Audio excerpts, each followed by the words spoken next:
Hi, it's almost March, which means it's right about time for me to get on the whole 2014 Color of the Year trip. Never mind that they announced it 3 months ago. I do things at my own speed.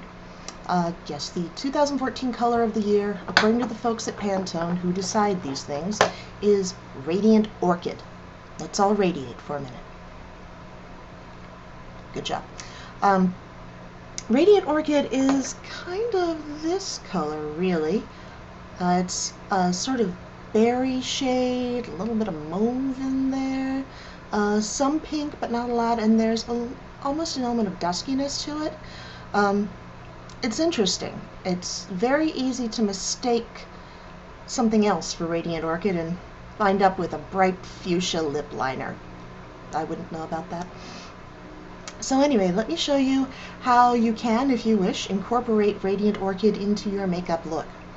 Now, I would advise you not to do what I'm doing here, because this is just for educational purposes, y'all. Don't wear Radiant Orchid on your eyes, and on your cheeks, and on your lips, and on your nails. As Tim Gunn from Project Runway would say, that's a lot of look. So consider just working one or two elements into your whole thing, unless you feel like going as Radiant Orchid for Halloween. More power to you if you do. Alright, so starting with the eyes, I used the Wet n Wild Floral Values palette. Why Floral Values? I don't know. I went with the suggestions they have imprinted on the shadows here. I used this light sucker all over. For brow bone, I actually kind of worked that all the way around in there too.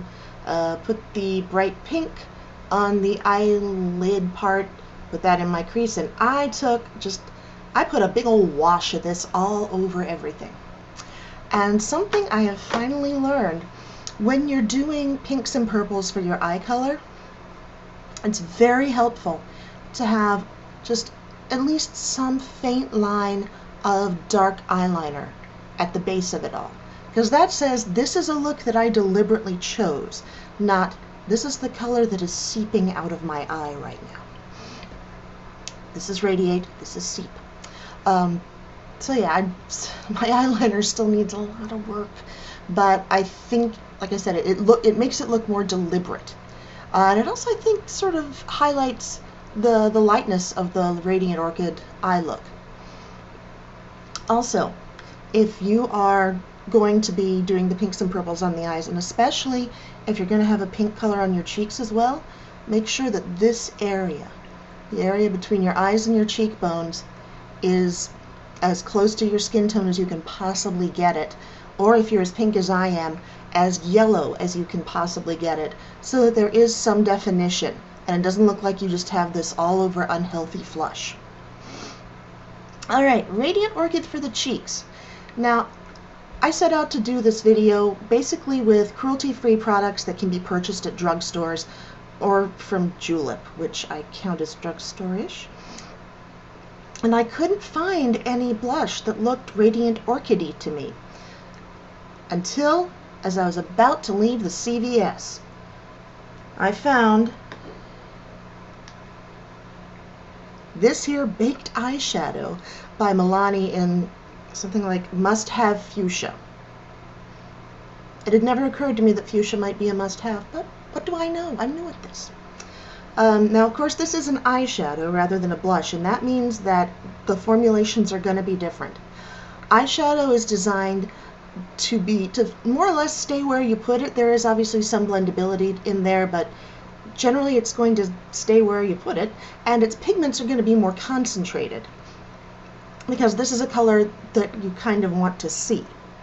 Blush, meanwhile, tends to be much easier to blend and not as concentrated or pigmented in the color. So the trick for making this work, I think, is to just like really lightly, just barely get the color on the brush, and then just barely touch it to your face. Just really light hand. And once you've got it kind of there, Then you can start the blending so that you're taking the color that was there and spreading it around as opposed to just going the way I am prone to do.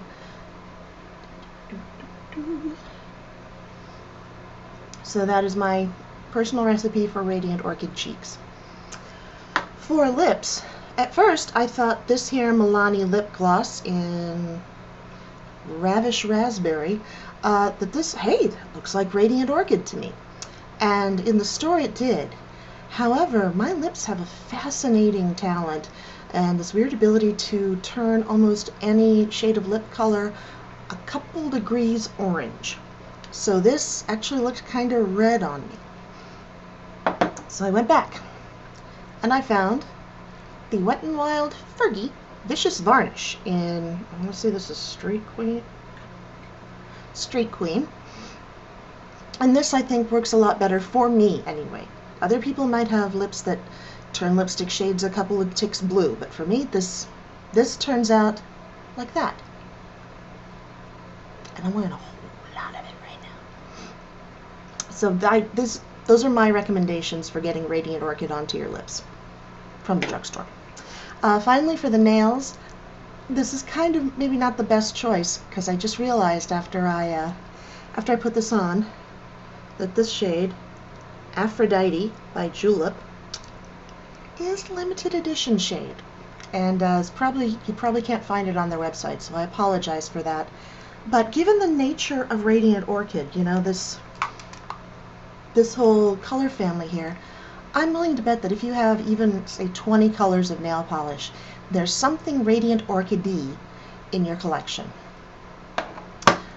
So, remember, eyeliner says I did this deliberately. No eyeliner says I have an ocular disease.